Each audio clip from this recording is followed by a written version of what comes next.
పచ్చని పొలాలు, చెరువులు, మట్టి రోడ్లతో కలకలలాడుతున్న ఒక అందమైన పల్లెటూరు. ఆ ఊరిలో రామయ్య, అన్నపూర్ణమ్మ దంపతులు నివసిస్తున్నారు. వారి కూతురు సీతను పట్నంలో ఉంటున్న సుందరానికిచ్చి వివాహం చేశారు. సుందరం, సీత పల్లెటూరికొస్తారు.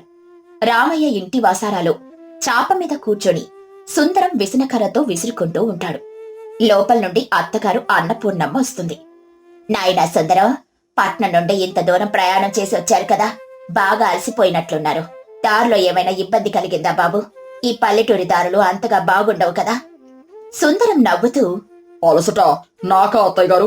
మీరు భలేవారే. నా నిఘంటువులో అలసట, ఇబ్బంది అనే పదాలే లేవు. నేను ఎలాంటి కష్టమైన దారినైనా సునాయాసంగా దాటేయగలను. పట్నంలో మా జీవన విధానం చాలా వేగంగా ఉంటుంది. అక్కడ నేను నడిచే నడక చూస్తే మీరంతా ఆశ్చర్యపోతారు. అయినా ఈ పల్లెటూరి గాలి చాలా బాగుంది. సంతోషం బాబు, మీరొస్తున్నారని ముందే ఉత్తరం వచ్చింది కదా. అందుకే మీ మామగారు పొద్దున్నే లేచి పెద్ద చెరువు దగ్గరికెళ్లి వల వేయించి మరీ తాజా చేపలు తీసుకొనొచ్చారు. సీతకు తెలుసు నీకు చేపల కూర అంటే ఎంత ఇష్టమో. అవును అత్తయ్య గారు, పట్నంలో ఎన్ని వంటలు తిన్నా మీ చేతి వంటకు సాటి రావు. నీకోసం ప్రత్యేకంగా మట్టి కుండలో చేపల పులుసు చేశాను బాబు. చింతపండు రసం, తగినన్ని మసాలాలు నూరిపోసి సన్నటి మంట మీద ఉడికించాను. ఆ పులుపు వాసనకే ఊరంతా ఆకలితో కడుపులు మాడిపోతాయి. రా ముందు భోజనానికి. మామగారు కూడా అప్పుడే పొలం నుండి ఇంటికొచ్చారు. అందరూ భోజనానికి కూర్చుంటారు. అన్నపూర్ణమ్మ ఆకుల్లో వేడివేడి అన్నం, చేపల పులుసు వడ్డిస్తుంది. అల్లుడి గారు, ఆ చేపల ముక్కలు వేసుకుని పులుసు బాగా కలుపుకొని తినండి.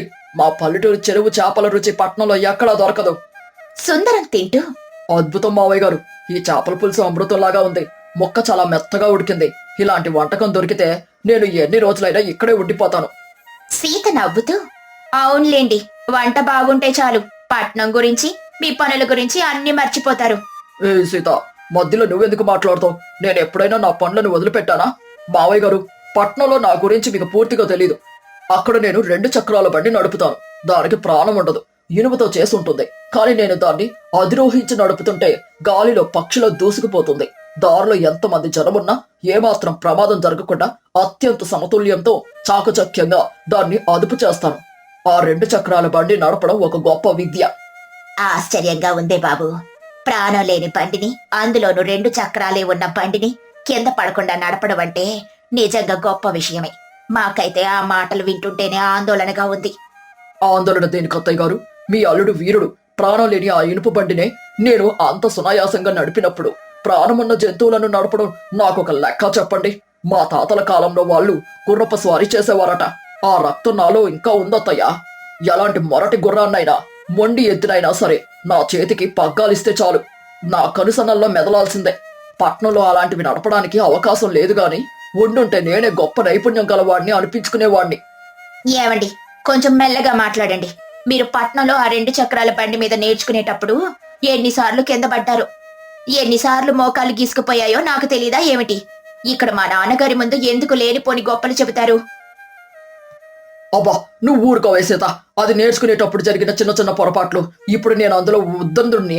పగ్గాలు పట్టుకోవడం అనేది నాకు వెన్నతో పెట్టిన విద్య. రామయ్య నవ్వుతూ, సంతోషం అల్లుడు గారు. మగాడన్నాక ఆ మాత్రం గుండె నిబ్బరం, నైపుణ్యం ఉండాలి. సరే, భోజనం పూర్తి చేయండి. రేపు మన ఊరి గుడిలో పెద్ద ఉత్సవం ఉంది. మన ఊరి వాళ్ళు కూడా వస్తారు. మన ఉదయాన్నే మనం ఎద్దుల బండిని కట్టుకొని గుడికి వెళ్దాం. ఎద్దుల బండి మీదనా? భలే మావయ్య గారు. అయితే రేపు ఆ బండిని నేనే తోలుతాను. నా నైపుణ్యం ఏమిటో మీకు రేపు చూపిస్తాను. వద్దండి, మనకెందుకు ఆ పని? నాన్నగారు చాలా కాలంగా ఆ బండిని తోలుతున్నారు. ఆయనకి ఆ ఎద్దుల అలవాట్లు తెలుసు. మనం దర్జాగా వెనక కూర్చొని వెళ్దాం. నువ్వు నోరు మూసుకోవే సీత. భర్త నాకు కొంచెం గౌరవం ఇవ్వు. రేపు నా ప్రతాపం చూద్దువు గాని. మావయ్య గారు, రేపు పగ్గాలు నా చేతికి ఇవ్వాలి, అంతే. అలాగేనయ్యా, నీ ఉత్సాహాన్ని నేను కాదనను.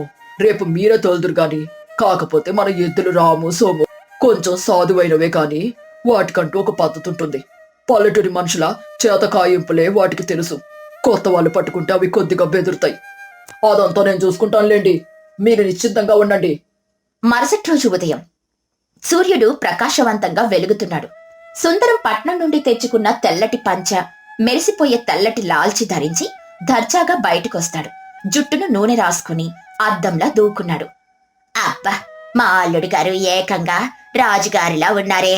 తెల్లటి బట్టల్లో ఎంతో అందంగా వెలిగిపోతున్నారు. అంతా మీ అభిమానం అత్తయ్య గారు. ఇవన్నీ పట్నంలో కుట్టించిన బట్టలు. సరే, బండి సిద్ధంగా ఉందా? నేను పగ్గాలు పట్టుకోవడానికి చాలా ఉత్సాహంగా ఉన్నాను. ఇదిగో నాయన, బండి సిద్ధం. రాము సోములను కట్టేశాను.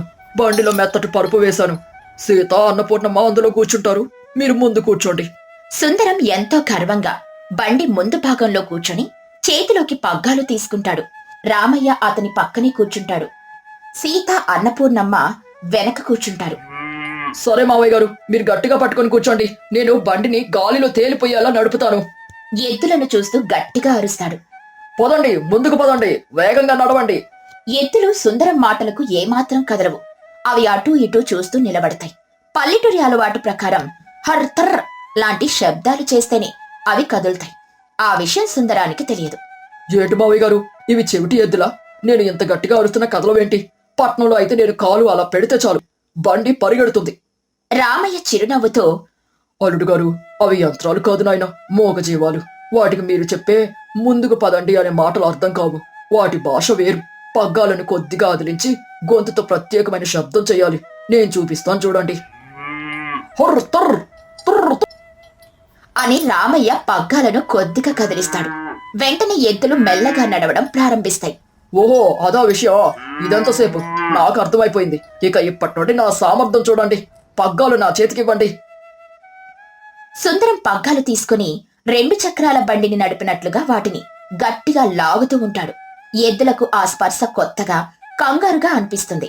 అవి అదుపు తప్పి కొద్దిగా పక్కకు నడవడం మొదలు పెడతాయి. ఏవండి, నాకెందుకో భయంగా ఉంది. ఎద్దులు పక్కకు వెళ్తున్నాయి. దారి తిన్నగా లేదు. పగ్గాలు నాన్నగారికి చెయ్యండి. నువ్వు భయపడికే సీత. నా చేతిలో ఉన్నప్పుడు ఇవి ఎక్కడికి పోతాయి?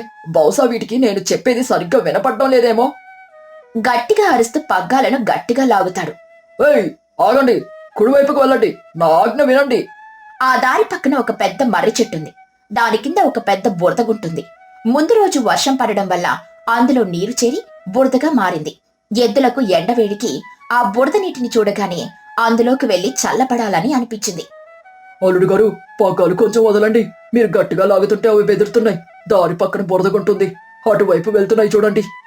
సుందరం కంగారు పడుతూ, నా మాట వినవేంటి? పట్నం ఆజ్ఞలను ధిక్కరిస్తాయా? ఆగండి అంటున్నాను కదా. సుందరం పగ్గాలను తన వైపుకు అతి గట్టిగా లాగుతాడు. దానికి రాము సోములకు మరింత చిరాకొచ్చి ఒక్కసారిగా పరుగు తీసి ఆ బురదకుంట వైపు దూసుకుపోతాయి.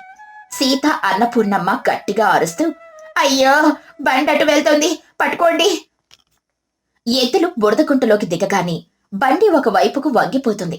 ముందు కూర్చున్న సుందరం సమతుల్యం కోల్పోయి బండి పైనుండి నేరుగా ఆ బురదగుంటలోకి బదాం అని పడిపోతాడు. బండి మాత్రం సగం బురదలో ఆగిపోతుంది. రామయ్య, సీత, అన్నపూర్ణమ్మ బండి దిగి సురక్షితంగా పక్కకు నిలబడతారు. సుందరం తల నుండి కాలి వరకు పూర్తిగా బురదంటుకుంటుంది.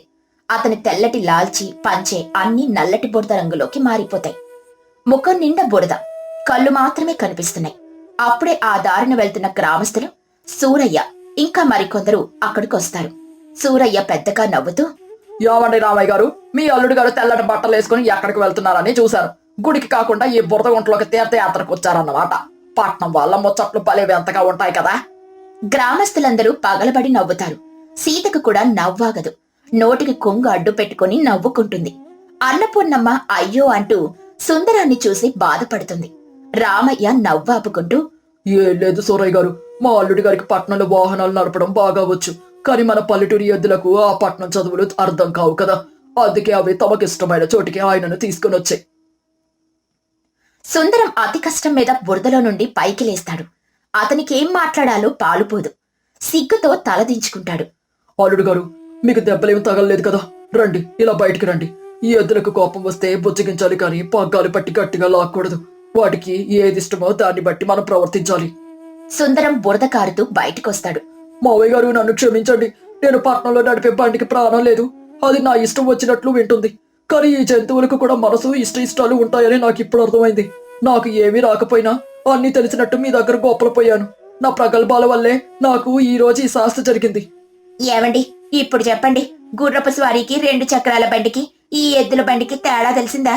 మీ తెల్ల బట్టలు కాస్త నల్లటి రంగులోకి మారిపోయాయి. ఊరందరి ముందు భలే వినోదం పంచారు. ఊరుకోవే సీత, ఆయనకేదో తెలియక చేశాడు. పైగా దెబ్బలేమీ తగలేదు.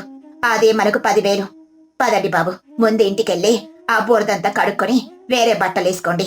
గుడికెళ్లే సంగతి తర్వాత చూద్దాం. చూసారా అల్లుడు గారు, మనిషికి తెలిసిన విద్యను గురించి సంతోషపడాలి కానీ తెలియని విద్య గురించి అహంకారం పనికిరాదు. మనకేదొచ్చో ఏది రాదో నిజాయితీగా అంగీకరించడమే గొప్పతనం. పట్నం అలవాట్లు పల్లెటూరికి, పల్లెటూరు అలవాట్లు పట్నానికి సరిపడవు. ఎక్కడ పద్ధతి అక్కడే ముద్దు. నిజమే మావయ్య గారు, మీరు చెప్పింది అక్షరాల సత్యం. మాటల్లో గొప్పలు పోవడం కన్నా చేతల్లో నైపుణ్యం ఉండాలి. ఇక జన్మలో నేను నాకు తెలియని విషయాల గురించి తెలిసినట్లు నటించను. ఈ బురదగుంట నాకు జీవితంలో మర్చిపోలేని పాఠం నేర్పింది. గ్రామస్తులందరూ నవ్వుతూ తమ దారిన తాము వెళ్లిపోతారు. రామయ్య ఎద్దులను ప్రేమగా నిమిరి బండిని మళ్లీ దారిలోకి తీసుకొస్తాడు. సుందరం బురద బట్టలతో నడుచుకుంటూ ఇంటివైపు అడుగులు వేస్తాడు. ఆ రోజు నుండి సుందరం పల్లెటూరికొచ్చిన ప్రతిసారి రామయ్య గారు బండి తోలుతుంటే సుందరం బుద్ధిగా వెనక కూర్చొని ప్రయాణం చేసేవాడు. ఈ కథలోని నీతేంటంటే, మనిషికి తనకున్న నైపుణ్యం పట్ల ఆత్మవిశ్వాసం ఉండాలి కాని అహంకారం ఉండకూడదు. తెలియని విషయాలను తెలిసినట్లుగా ప్రగల్భాలు పలికితే నలుగురి ముందు నవ్వుల పాలు కావాల్సొస్తుంది. మాటల కన్నా ఆచరణ, అనుభవం ఎప్పుడూ గొప్పవే.